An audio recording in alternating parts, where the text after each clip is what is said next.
Hi అండి.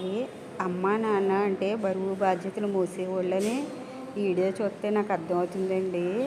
ఎందుకంటే వంటలు జరుగుతుంటే వాళ్ళ నాన్న వెళ్ళి పక్కన కూర్చోవడం అనేసి పుల్లలు తెచ్చి వేస్తున్నాడండి.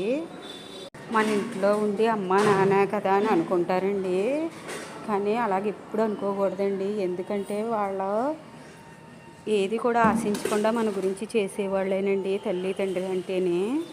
ఒక బండిని అంటే బరువుగా ఉండి బండిని ఒకే ఎద్దు లాగాలంటే అది బరువు ఎక్కువగా ఉంటుందండి. మనం కష్టపడ్డాకనే తల్లిదండ్రులకి భారం తగ్గించాలని ఉండాలండి. ముఖ్యంగా కథాకార్యాలు చేసేటప్పుడండి తల్లిదండ్రులు తీసుకుంటే బాధ్యత ఎంత అంతా కదండి. ఈ రోజుల్లో ఆడపిల్లన్నా మగపిల్లోడన్నా సమానమేనండి. సమానంగా చదివించేటప్పుడు ఆడపిల్లలు కూడా తన కాళ్ళ మీద తను నిలబడుతున్నారండి. ఈ రోజుల్లోని రోజులు మారిన ఈ రోజుల్లోనండి ఆడపిల్లలదే హైలైట్గా ఉందండి. తండ్రి అన్న రోజుల దగ్గర నుంచి మేము ఇంతే ఇస్తామన్న రోజులు వచ్చేయండి.